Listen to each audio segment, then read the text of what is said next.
اعوذ باللہ من الشیطان الرجیم بسم اللہ الرحمن الرحیم اللہم صلی علی محمد وعلی آل محمد۔ میں ثانی گدی نشی دربار عالیہ دادا حضرت پیر سید شاہ رسول حقانی رحمۃ اللہ علیہ اور میرے والد محترم سید ولایت حسین شاہ بخاری رحمۃ اللہ علیہ،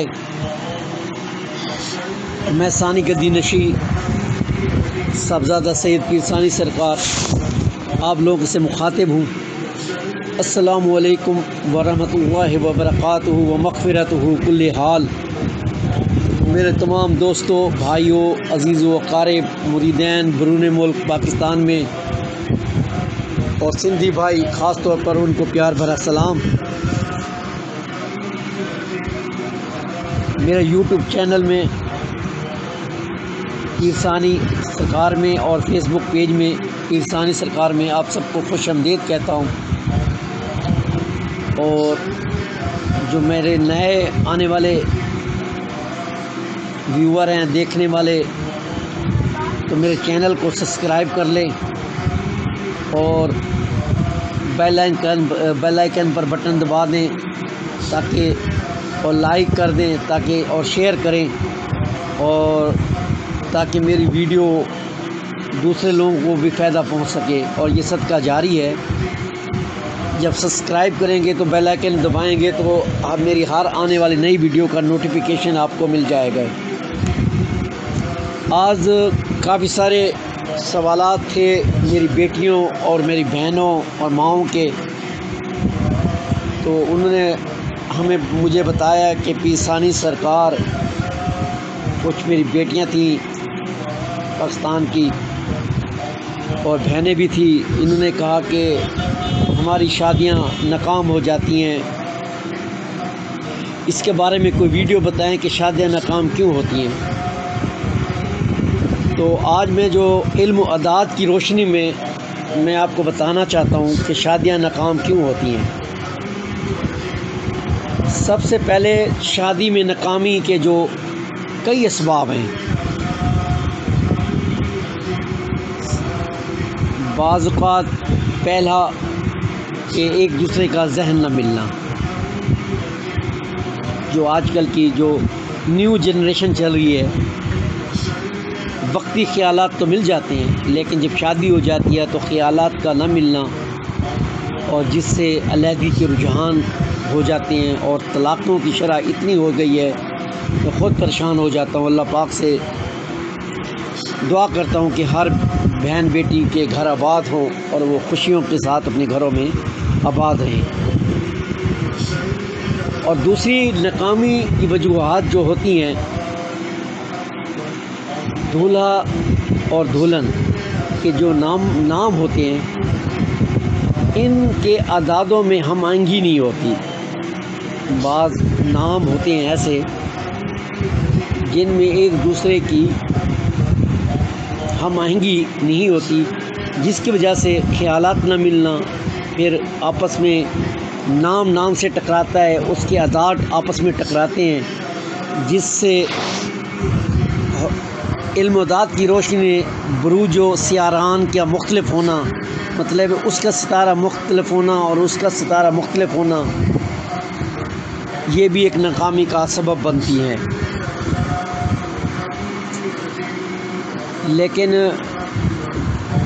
کئی سوال ایسے بھی تھے جنہوں نے کہا تھا کہ جوڑے تو آسمانوں پر بنتے آسمانوں پر ہیں، لیکن یہ بھی تو ہوتا ہے قرآن پاک میں، ہم اس بات کو غلط تو نہیں ثابت کر سکتے کہ نیک مرد کے لیے نیک عورت، بدکار مرد کے لیے بدکار عورتیں۔ آج کل یہ بھی ہو سکتا ہے کہ ایک بدکار مرد جو ہوتا ہے اسے حافظہ مل جاتی ہے، اور جو نیک بندہ ہوتا ہے تو اسے بدکار عورت مل جاتی ہے۔ تو کیا کہیں گے ہم؟ قرآن پاک جھوٹ بول رہا ہے؟ استغفر اللہ، نعوذ باللہ، ہمارے منہ میں خاک۔ اس میں اللہ پاک کی کوئی نہ کوئی حکمت ہوتی ہے۔ یہ نہیں ہے کہ وہ ہم اس کے الٹ چل رہے ہیں۔ بھئی میں نیک ہوں تو مجھے نیک بیوی ملنی چاہیے، اس میں بھی اللہ پاک کے کوئی راز ہوتے ہیں، اللہ پاک نے کوئی راز اپنے پوشیدہ رکھے ہیں اور کچھ راز ہمیں بتا دیے ہیں۔ جیسے اب یہ علم و اعداد ہے، علم جفر ہے، علم نائلہ ہے، کئی علم ہے، اسٹرالوجی ہے، کوئی ایسے ہیں، یہ ہماری ایک گائیڈ لائن ہے۔ یہ نہیں کہ اللہ معاف کرے یہ ایک غیب کا علم ہم جان گئے، نہیں، یہ ایک ہماری گائیڈ لائن ہے کہ ہمیں وقت سے پہلے کچھ چیزوں کا پتہ لگ جائے اور ہم احتیاط کر لیں۔ اب جیسے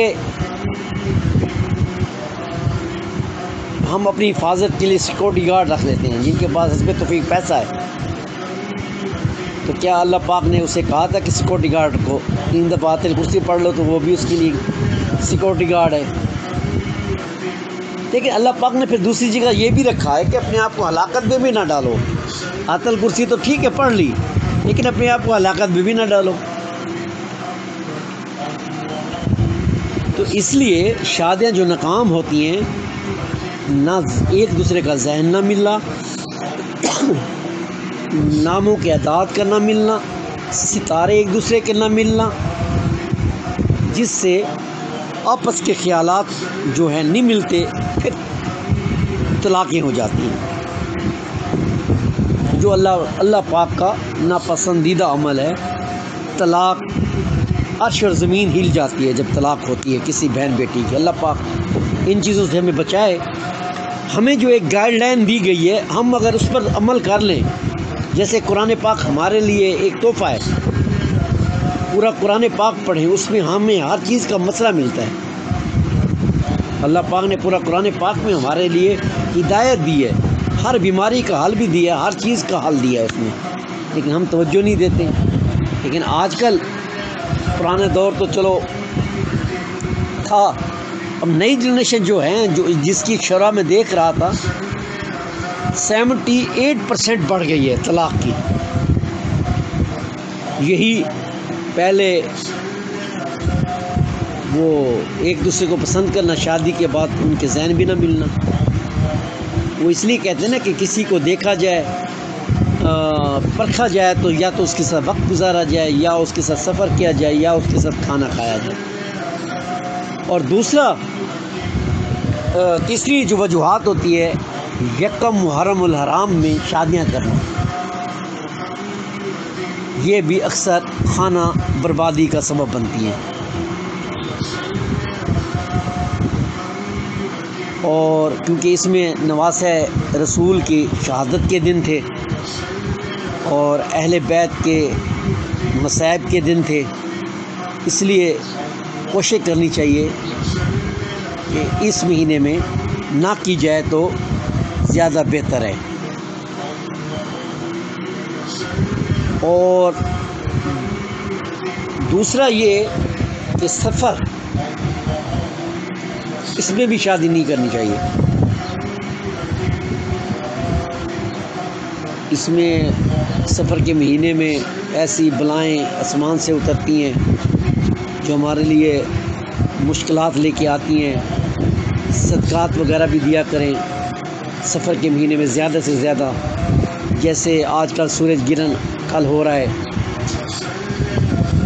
کوشش کریں کہ سفید رنگ کا صدقہ دیں حسب توفیق جتنا بھی ہو سکتا ہے۔ اور دوسرا جو چوتھی وجوہات ہوتی ہے شادی کی ناکامی کی، جو کوئی بھی غور نہیں کرتا، ان مہینوں کو ایک سائڈ پر رکھ دیں۔ بعض اوقات یہ نہیں پتہ ہوتا کہ بعض شادیاں ایسا ہو جاتا ہے کہ کسی مہینے قمر در اقرب ہوتا ہے، ہر مہینے آتا ہے۔ علم و داد کی روشنی میں یہ بھی ناس ہے۔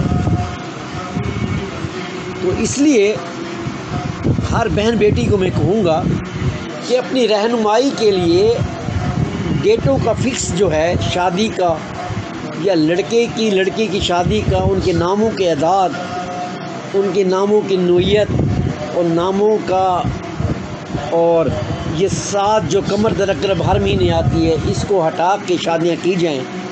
اور کسی اچھے سے ماہرین علم و ادات سے یا دوسرے اسٹرالوجر سے یا علم جفر والوں سے کسی سے بھی یہ پوچھ لیں، اور اس شادی کی جو پیچیدگیاں بعد میں ہوں گی وہ پہلے سے آپ جان لیں، تو آنے والے مصائب سے ہم بچ سکتے ہیں۔ ہمیشہ شادیاں سوچ سمجھ کے، ناموں کو ملا کے، شجرہ نسب دیکھ کے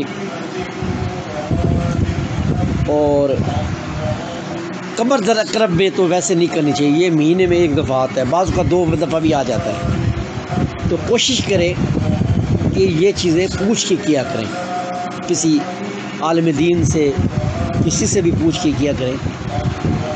اور بعض اوقات لوگ کہتے ہیں کہ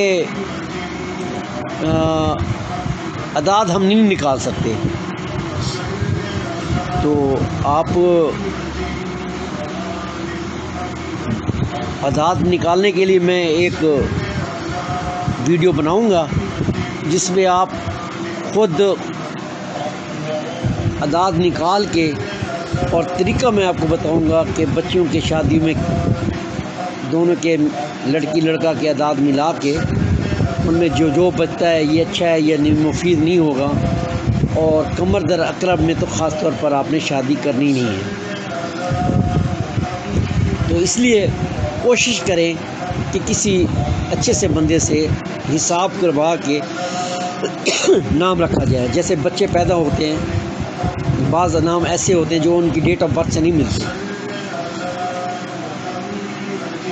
اور جس سے بچوں کے لیے بڑے مشکلات ہوتی ہیں، پریشانیاں ہوتی ہیں، اور جس سے بیماریاں پیدا ہو جاتی ہیں۔ کئی ایسے میرے پاس کیس آتے ہیں، کئی بہنوں کے، بیٹیوں کے مجھ سے نام پوچھتے ہیں، نام رکھے ہیں، ماشاءاللہ آج وہ ان کی اچھی لائف گزری ہے۔